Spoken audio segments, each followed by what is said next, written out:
How to find someone on Viber.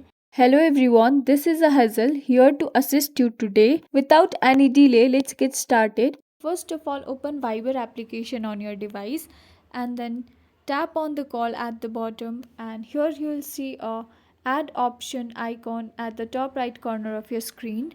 Or you can go to the next method, that is you can tap on the more and tap on add contacts, so both the option will take you to the same tab, so you can choose either of the option.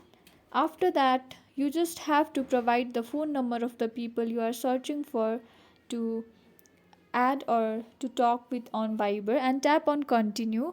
After that, if that person is not available on Viber, here a pop-up will appear to invite that person, so you can simply tap on invite, and if that person is available, then you can tap on save contact and you can tap on save send message, and the message will be sent to the main tab on the people whom you are trying to contact. Thanks for watching. If you guys enjoyed this video, please like, subscribe and hit the bell for the updates. That's all for now, and I'll catch you in the next one.